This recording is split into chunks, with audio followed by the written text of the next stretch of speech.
The wrench slipped from my hands and clattered against the concrete floor of my garage. Through the thin walls separating our house from this cluttered workspace, I could hear Marta's voice, low and secretive. "You know I can't talk now. He's always here. But it's almost over, I promise." I froze, crouched beside my ancient Ford pickup. 22 years of marriage, and apparently I'd become nothing more than background noise in my own life. The irony wasn't lost on me. Here I was, fixing things that were broken while my wife whispered about endings to someone who wasn't me. My name is Jake Morrison, and I run Morrison Hardware, the same store my father opened 43 years ago in this tired New England town. It's the kind of place where everyone knows everyone else's business, especially who's sleeping with whom. Apparently, I was the last to learn about my own wife's extracurricular activities. I wiped the grease from my hands and listened harder. Marta's voice carried that breathless quality I hadn't heard directed at me in years. "I know, sweetheart. Just a few more weeks and then we can stop pretending." The garage suddenly felt smaller, the air thicker. I'd been married to this woman since we were kids, practically. High school sweethearts who'd grown into middle-aged strangers sharing a mortgage, and a daughter who barely spoke to either of us anymore. Marta worked at Pinnacle PR, one of those sleek downtown agencies that specialized in making rich people look better than they actually were. She'd started there as a secretary 15 years ago and worked her way up to account executive. These days, she wore designer suits that cost more than most people made in a month and spoke in corporate jargon that made my teeth ache. I crept closer to the door connecting the garage to our kitchen. Through the crack, I could see her pacing, phone pressed to her ear like a lifeline. "Elliot, you're being paranoid. Jake doesn't suspect anything. He's too busy playing with his tools and pretending his little store matters." Before we deeper into this story, I have one small request. Please subscribe, drop a like, comment, and hit that hype button to boost this channel so more people can discover these incredible Reddit stories. Elliot. That would be Elliot Chambers, Marta's boss. 50-something, silver-haired, drove a Tesla, and wore suits that probably cost more than my monthly rent on the store. I'd met him exactly twice, once at the company Christmas party 3 years ago, and once when he'd stopped by our house to drop off some files. Both times, he'd looked at me like I was something stuck to his shoe. "Of course I love you," Marta continued. "This whole charade is just temporary. Once the divorce is final, we can be together properly." Divorce. The word hit me like a sledgehammer to the chest. We'd had our problems. What couple married for over 2 decades didn't? But I'd never imagined she was planning an exit strategy.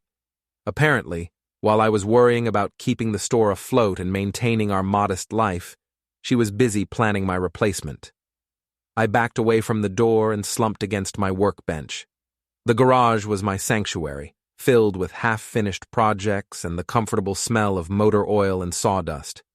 It was the one place in our house that still felt like mine. The phone call ended, and I heard Marta's heels clicking across the kitchen floor. A moment later, the front door slammed.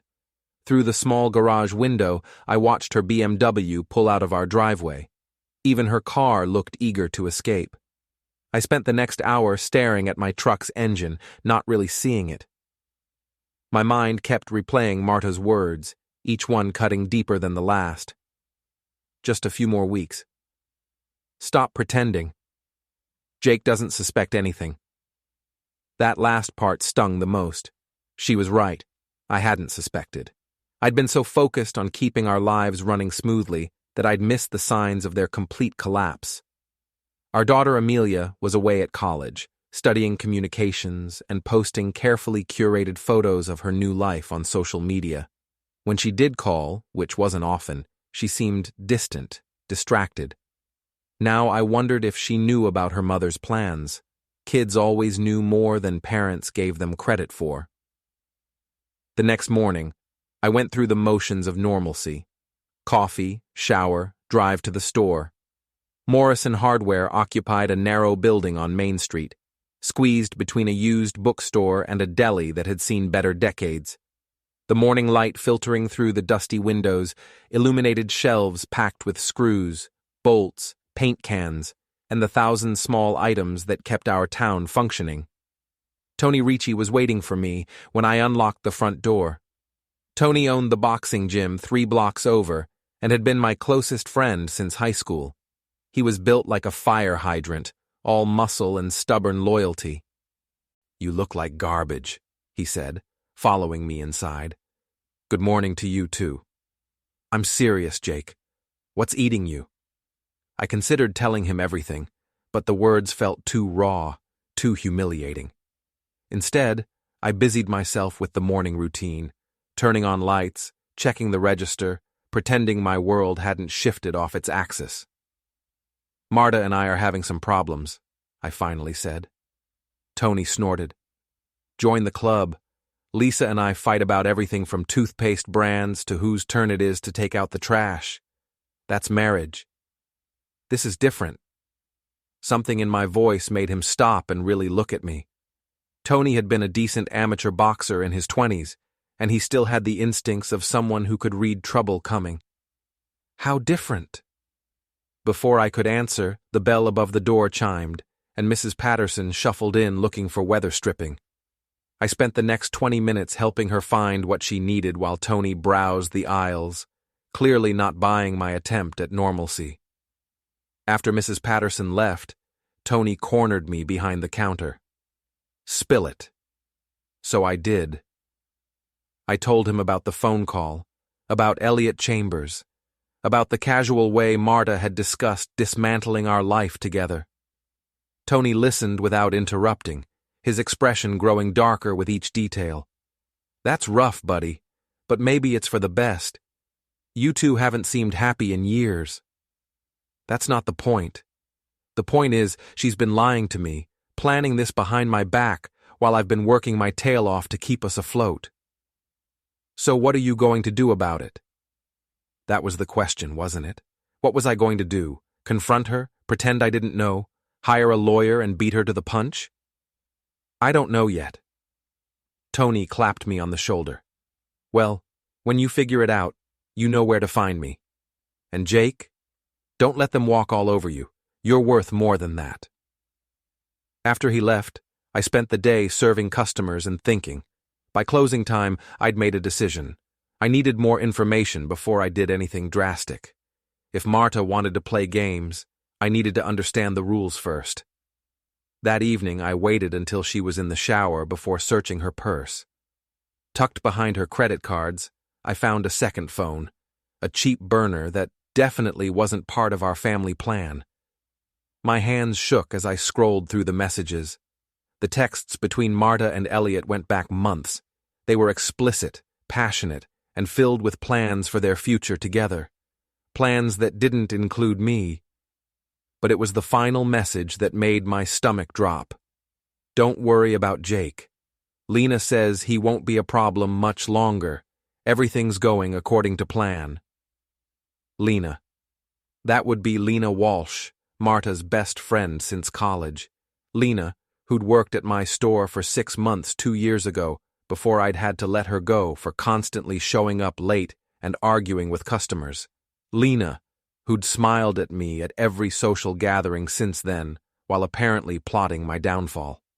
I put the phone back exactly where I'd found it and went to bed. Marta slid in beside me an hour later, smelling like expensive soap and lies. She kissed my cheek goodnight, the same perfunctory gesture she'd been giving me for years. "Sweet dreams," she whispered. I stared at the ceiling long after her breathing became steady and regular. Sweet dreams. Right. The next morning, I woke up with a clarity I hadn't felt in years. They wanted to play games? Fine. But they were about to learn that the quiet guy who fixed things for a living had been paying attention all along. And I was very good at taking things apart. 3 days later, I was parked across from Pinnacle PR's gleaming downtown office building, watching Marta and Elliot through the floor-to-ceiling windows of the lobby cafe. They sat close together, his hand covering hers on the small table, both of them laughing like teenagers. I'd been doing a lot of watching lately, following Marta's routine, learning Elliot's schedule, mapping out their secret world. It was amazing how invisible you became when people thought you were clueless. My phone buzzed with a text from Marta. "Working late again tonight, don't wait up." I looked through my windshield at her, watching her type the message while Elliot stroked her wrist. The audacity was almost impressive. That afternoon, 3 of my biggest commercial accounts called to cancel their contracts. Murphy's Construction, Hillside Apartments, and Riverside Manufacturing, all companies that did business with Pinnacle PR. All suddenly deciding they could find better deals elsewhere. "Sorry, Jake," Murphy had said, not sounding sorry at all. "Business is business, you know?" I knew exactly what kind of business this was. Elliot was flexing his muscles, showing me what happened to people who got in his way. The problem was, he didn't realize I wasn't in his way yet. But I was about to be. That evening, I drove to Flanagan's, the upscale bar downtown, where the professional crowd gathered to see and be seen. Sure enough, Marta and Elliot were there, holding court at a corner table with several other Pinnacle employees. I ordered a beer at the bar and watched them in the mirror behind the bottles. Marta wore a red dress I'd never seen before, cut low enough to make Elliot's eyes wander. She was animated, gesturing with her hands, playing the role of the sophisticated executive's girlfriend. "Jake Morrison? Is that you?" I turned to find Sandra Chen, a reporter for the local newspaper. We'd gone to high school together, and she'd interviewed me a few times over the years about small business issues. "Hey, Sandra. How's the journalism business?" "Can't complain. Though I have to say, you look like a man with something on his mind." Before I could respond, Marta's laughter rang out across the bar. Sandra followed my gaze and raised an eyebrow. "That's your wife, isn't it? She looks happy." "Yeah? She does?" Sandra studied my face with the instincts of someone who made her living reading between the lines. "Everything okay at home?" I took a long pull of my beer and made a decision that would change everything. "Actually, Sandra, I think there might be a story brewing, something about conflicts of interest in the local business community." "Interested?" Her eyes sharpened. "Always. What kind of conflicts?" "The kind where someone uses their position to hurt competitors. Hypothetically speaking, of course." "Of course. Hypothetically, what would this someone have done?" I told her about my canceled contracts, about the timing, about Pinnacle PR's connections to all 3 companies. I didn't mention Marta or Elliot by name, but Sandra was smart enough to connect the dots. "That's interesting," she said, pulling out her phone to take notes. "Very interesting. I might want to look into this further." "I thought you might." After Sandra left, I finished my beer and walked past Marta's table on my way out. She looked up, startled, her face going pale under her carefully applied makeup. "Jake, what are you doing here?" "Having a drink. Is that allowed, or do I need permission from Pinnacle PR?" Elliot leaned back in his chair, trying to look casual. "Jake, right? We met at your house once. How's the hardware business?" "Funny you should ask. I lost 3 major accounts this week, all of them clients of yours, I believe." The table went quiet. Marta's colleagues suddenly found their drinks fascinating. "That's unfortunate," Elliot said. "Competition can be tough." "It can be, especially when it's not really competition at all." I let that hang in the air for a moment, watching Elliot's jaw tighten. "Well, I should get going. Marta, don't stay out too late. You know how you get when you're tired." I walked out before she could respond, but not before I saw the panic in her eyes. The invisible man wasn't so invisible anymore. The next morning, I was restocking shelves when Tony burst through the door, grinning like he'd won the lottery. "Did you see the paper?" He slapped the morning edition of the Tribune on my counter. Sandra's article was on the front page of the business section.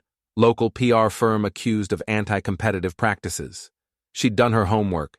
The piece detailed how several small businesses had lost contracts with companies connected to Pinnacle PR, often after minor disputes or competitive bidding situations. She'd interviewed other business owners who'd experienced similar problems but had been afraid to speak up. "This is beautiful," Tony said. "You're fighting back. It's just the beginning." And it was. Over the next week, I watched the story gain momentum. Other newspapers picked it up. The Better Business Bureau announced an investigation. Pinnacle's competitors started circling like sharks. Marta barely spoke to me during this time, but I could feel her watching me, trying to figure out how much I knew. The tension in our house was thick enough to cut with a knife. Then came the night she decided to go on the offensive. I was in the garage, actually working on my truck this time, when she appeared in the doorway. She'd changed out of her work clothes into jeans and a sweater, trying to look casual and approachable. "We need to talk." I didn't look up from the engine. "About what?"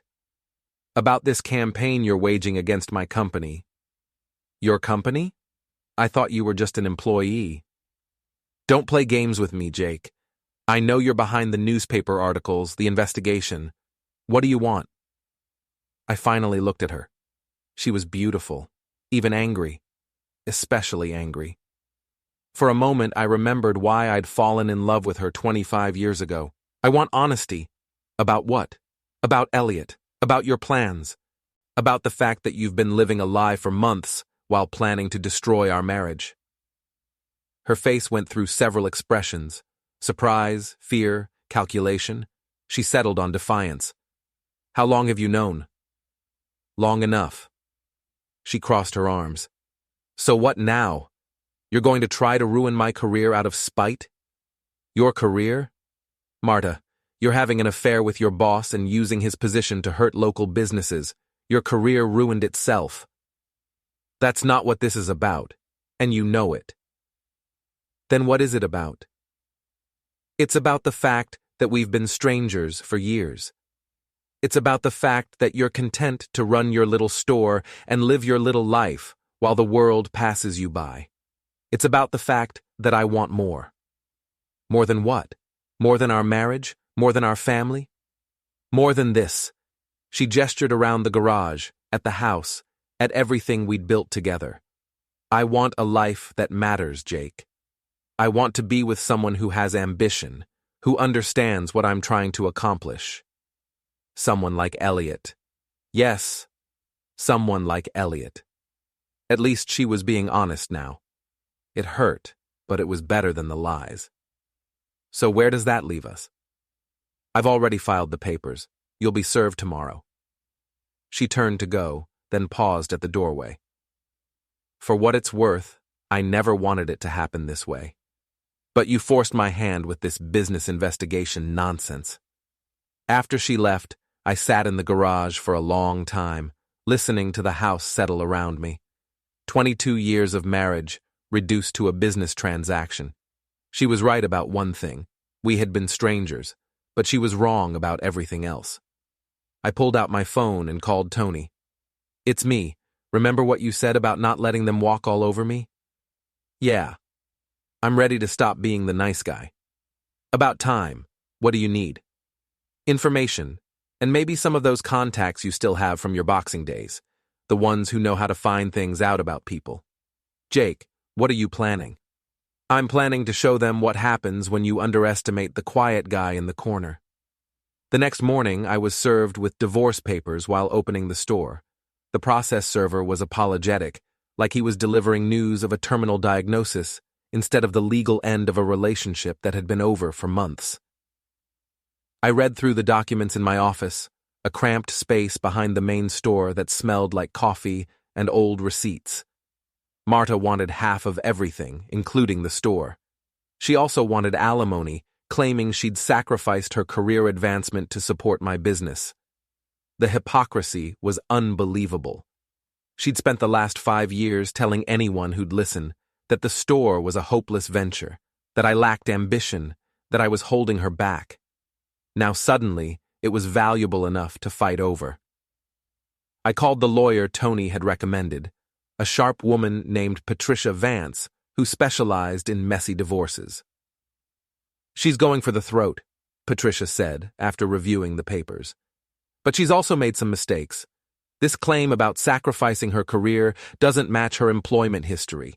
And if what you've told me about her relationship with her boss is true, we might have some leverage.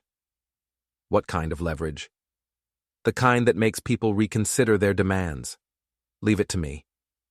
That afternoon, I got a visit from Amelia. Our daughter had driven down from college, her face tight with worry and confusion. "Dad, what's going on?"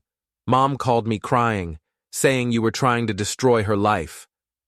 I looked at my daughter, 20 years old, smart, beautiful, and caught in the middle of something she shouldn't have to deal with. "Your mother and I are getting divorced." I figured that part out. But why is she saying you're sabotaging her job? I chose my words carefully. "Your mother has been having an affair with her boss. When I found out, I also discovered he'd been using his position to hurt my business. I decided to fight back." Amelia's face went pale. "An affair? Are you sure?" "I'm sure." She slumped into the chair across from my desk. I knew something was wrong. She's been acting weird for months, always checking her phone, always talking about work. But an affair? "I'm sorry you had to find out this way. What happens now?" "Now we figure out how to move forward."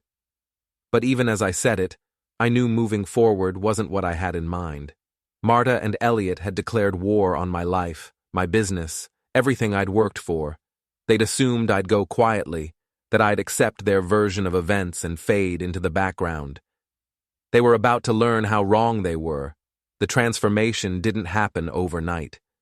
For 22 years, I'd been the accommodating husband, the steady provider, the guy who fixed problems without making waves. But as I sat in my lawyer's office 3 days later, listening to Patricia outline Marta's demands, I felt something cold and calculating settle into my chest. "She wants the house, half your business, and $3,000 a month in alimony," Patricia said, sliding the papers across her desk. "She's also claiming emotional distress and asking for compensation for lost career opportunities." Lost career opportunities? She's been promoted twice in the last 3 years. I know, it's aggressive, even by divorce standards. But here's the interesting part.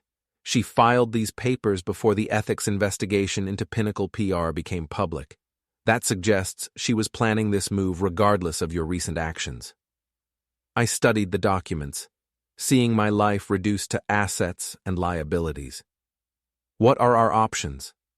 We fight, and we use every piece of ammunition we can find.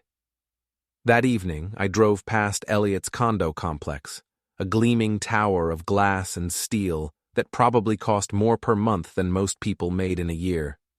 His Tesla was parked in its assigned spot, pristine and smug. I'd been thinking about Tony's contacts, about the kind of information money could buy.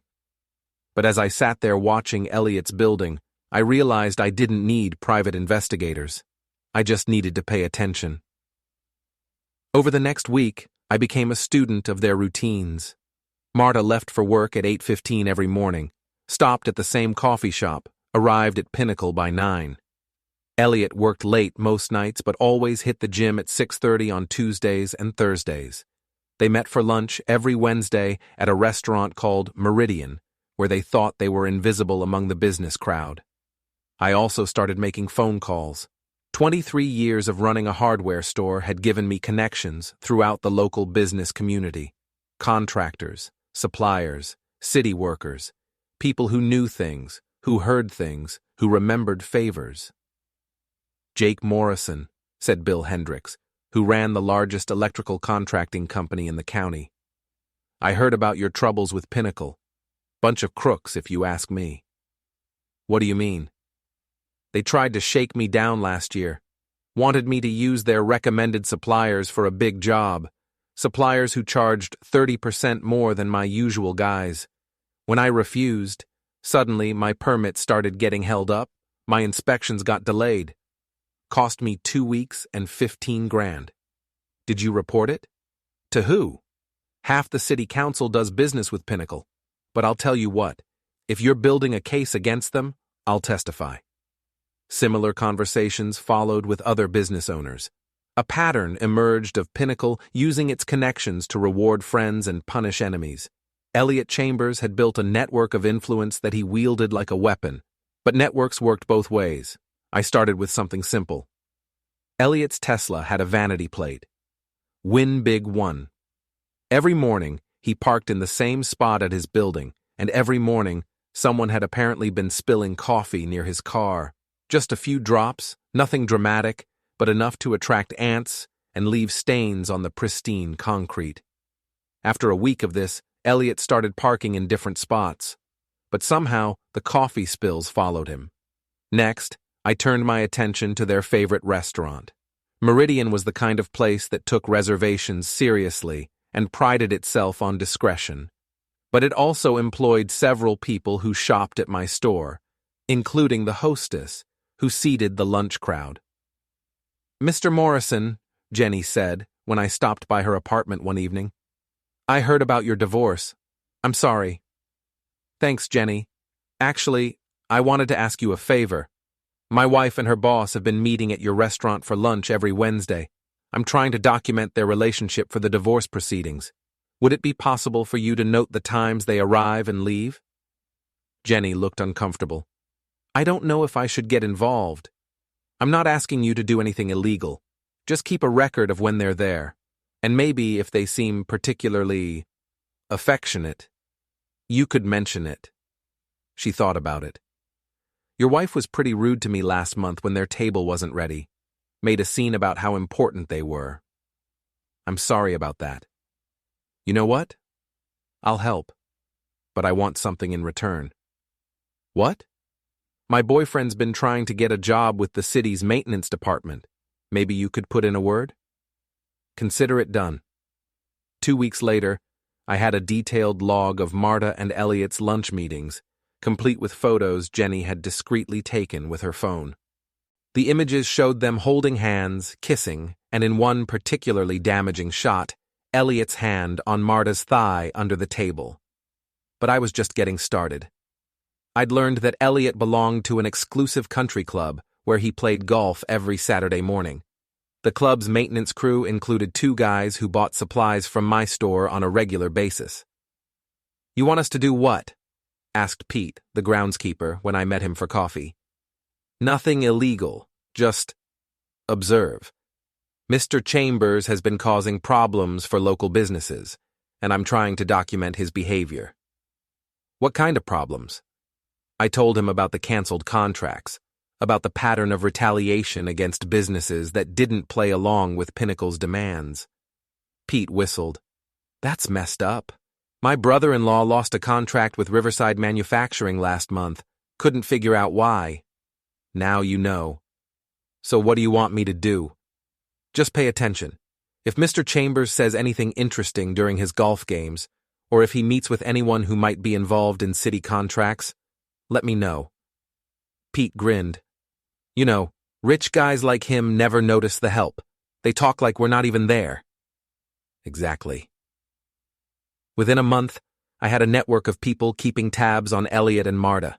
Nothing illegal, nothing that crossed any lines, just ordinary citizens paying attention to the behavior of people who thought they were above scrutiny.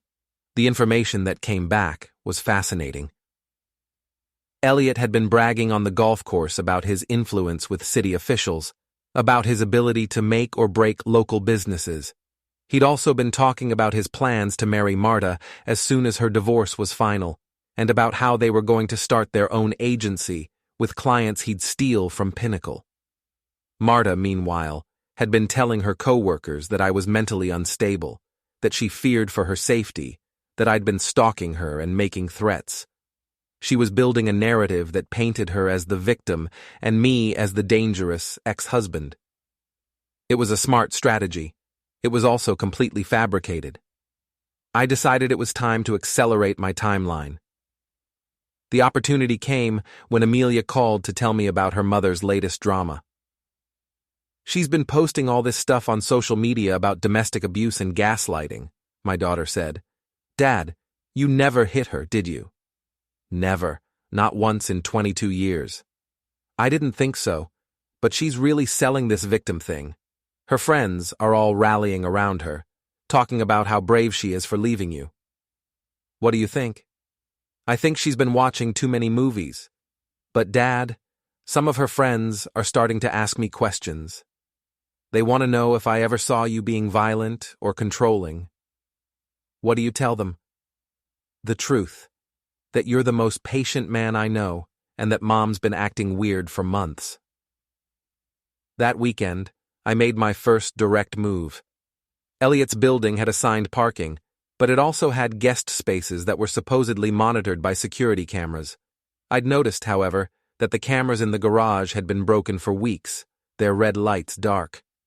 I waited until 2 a.m, then used my truck to block Elliot's Tesla into its parking space. I didn't damage anything, didn't touch his car, just positioned my vehicle so he couldn't get out without asking me to move. Then I went home and waited. My phone rang at 7:30 the next morning. This is Elliot Chambers.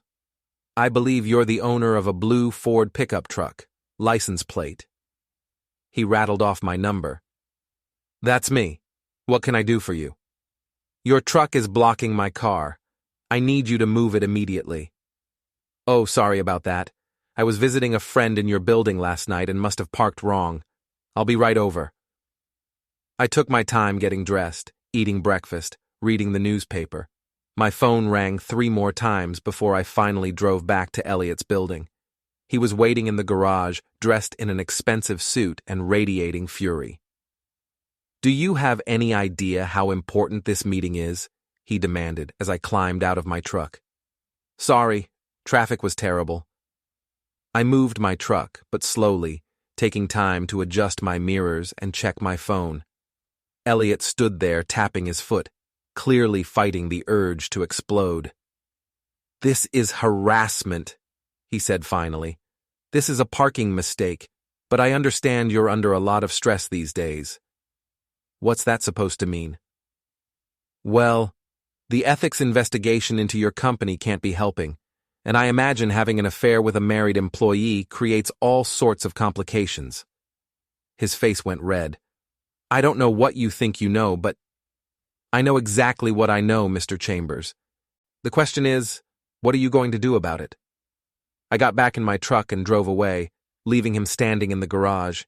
In my rearview mirror, I could see him pulling out his phone, probably calling Marta to report the encounter. That afternoon, my lawyer called. Marta's attorney wants to meet, Patricia said. They're willing to negotiate on the alimony and the business assets. What changed their minds? I'm not sure, but I suspect they're starting to realize this isn't going to be the easy victory they expected. I smiled. Schedule the meeting. But Patricia, I'm not interested in being reasonable anymore. What do you mean?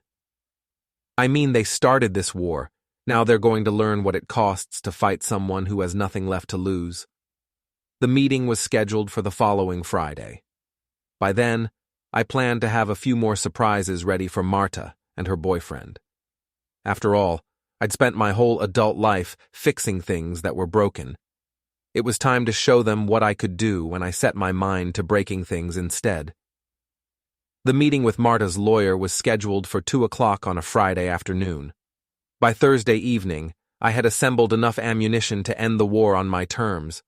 What I didn't expect was to discover I'd been fighting the wrong enemy all along. It started with a phone call from Jenny at Meridian Restaurant. Mr. Morrison, I think you need to hear this. Your wife's friend Lena was here for lunch today, and she was talking pretty loud on her phone.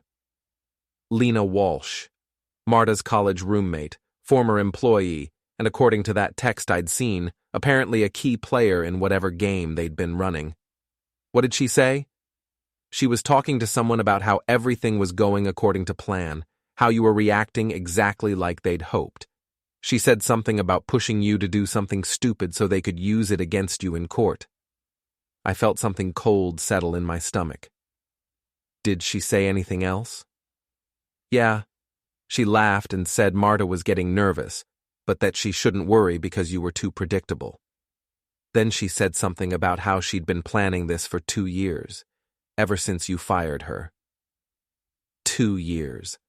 I'd let Lena go from the store because she'd been consistently late, argued with customers, and had a habit of giving unauthorized discounts to her friends. It had been a business decision, nothing personal. Apparently, she'd taken it very personally indeed. "Jenny, did you happen to record any of this?" "Actually, yeah. I was taking a video of the dessert display for our social media, and she was sitting right in the background. You can hear most of what she said." "Can you send that to me?" "Already did. Check your email." I hung up and opened the video on my phone. The audio was muffled, but clear enough to make out Lena's voice. "Don't worry about Jake. He's so predictable it's almost boring. Push his buttons about the business, and he'll do something stupid we can use in court. I've been setting this up for 2 years, and it's working perfectly." Suddenly, everything clicked into place. The canceled contracts that had pushed me to go to the newspaper. The aggressive divorce demands that had made me angry enough to start my surveillance campaign. Even Marta's social media posts about being afraid of me, they weren't random acts of betrayal. They were carefully orchestrated moves designed to provoke exactly the kind of response I'd been giving them. I'd been played, expertly, but now I knew the rules of the game. I spent Thursday night making phone calls, calling in favors, and putting together a plan that would turn their strategy against them. If Lena wanted predictable, I'd give her predictable, right up until the moment I wasn't. Friday morning, I drove to the office building where Lena worked as a marketing coordinator for a mid-sized insurance company. I parked where she could see my truck from her office window and waited. At 10:30, she came down to the parking garage, probably to move her car or grab something she'd forgotten. I was waiting by her Honda Civic. "Hello, Lena." She jumped, then quickly composed herself. "Jake, what are you doing here?" "I wanted to thank you." "Thank me?" "For helping me understand what's really been happening. See, I thought this was about Marta having an affair. I thought it was about Elliot using his position to hurt my business. But it's actually about you, isn't it?" Her face went carefully neutral. "I don't know what you're talking about." "Sure you do. You've been planning this for 2 years, ever since I had to let you go from the store. The affair with Elliot was just convenient, a way to motivate Marta to go along with your revenge plan." "That's ridiculous." I pulled out my phone and played Jenny's recording. Lena's face went pale as she heard her own voice discussing the setup. "The thing is," I continued, "I've been doing some research into your background. Did you know your current employer has a strict policy about employees engaging in harassment or illegal activities? Something about maintaining their reputation in the community. You can't prove I've done anything illegal. Maybe not. But I can prove you've been orchestrating a harassment campaign against a local business owner. I can prove you've been manipulating your friend into making false accusations. And I can prove you've been interfering with ongoing legal proceedings." I handed her a manila envelope. "That's copies of everything. Phone records showing calls between you and Elliot's office before each of my contracts was canceled. Bank records showing payments from a Pinnacle PR account to your personal account. And my personal favorite, security footage from the restaurant showing you coaching Marta on what to say during her victim interviews." Lena opened the envelope with shaking hands. Her face went from pale to green as she looked through the documents. "How did you get all this?" "Turns out, when you spend 23 years serving a community, people are willing to help when someone tries to destroy you. Your boss is getting copies of everything this afternoon. So is the ethics board investigating Pinnacle PR. And so is Marta's divorce attorney." "You can't do this."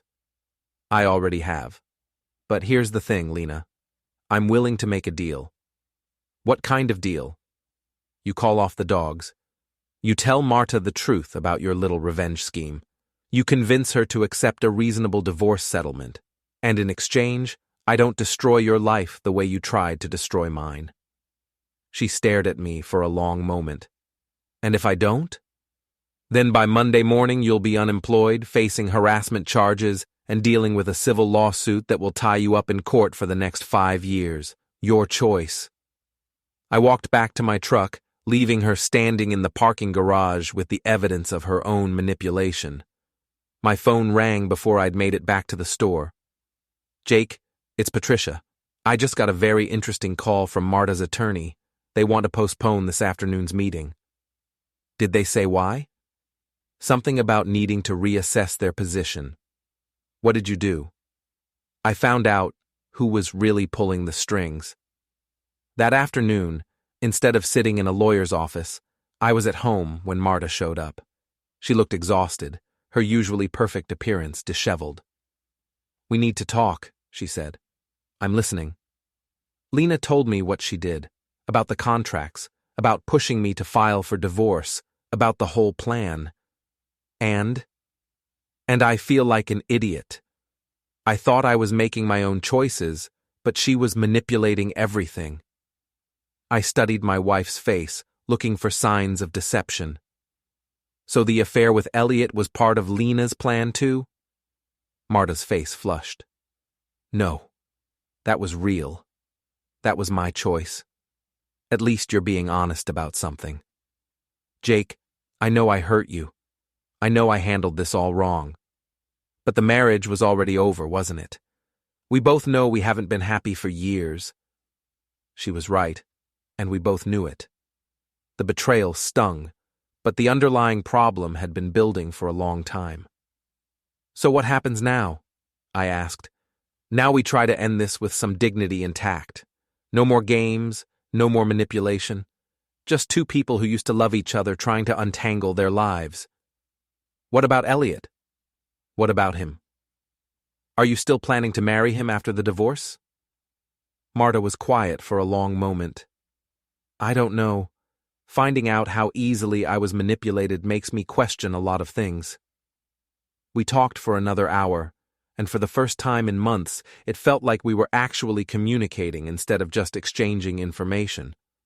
We agreed on a fair division of assets, reasonable alimony, and a timeline that didn't involve destroying each other in court.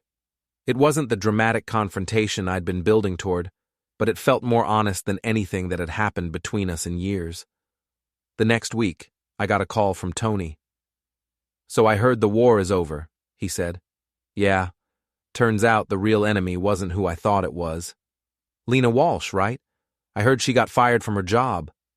"Where did you hear that?" "Around. Small town, remember? Word is she's thinking about moving away, starting fresh somewhere else. Probably for the best." "What about you? What's next?" I looked around the store, at the shelves I'd been stocking for over 2 decades, at the community I'd been serving since I was barely an adult. I think I'm going to stick around. This place still needs a hardware store, and I'm still the guy to run it. And Marta? Marta's going to figure out her own life, with or without Elliot Chambers. 3 months later, the divorce was final. Marta kept the house, I kept the store, and we both kept our dignity. She and Elliot broke up 2 weeks after the papers were signed. Apparently, their relationship hadn't been built to survive actual scrutiny.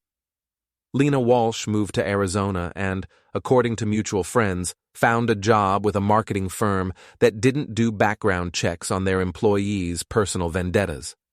As for me, I learned something important about myself during those few months of playing the villain.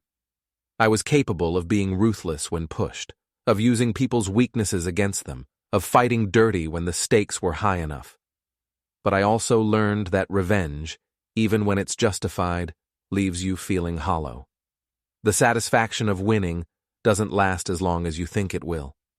What lasts is the knowledge that you stood up for yourself, that you didn't let people walk all over you, and that sometimes the quiet guy in the corner is the one you should worry about most. The hardware store is still open, still serving the community, still fixing the things that break. And I'm still here, a little older, a little wiser, and a lot less willing to assume that people have my best interests at heart.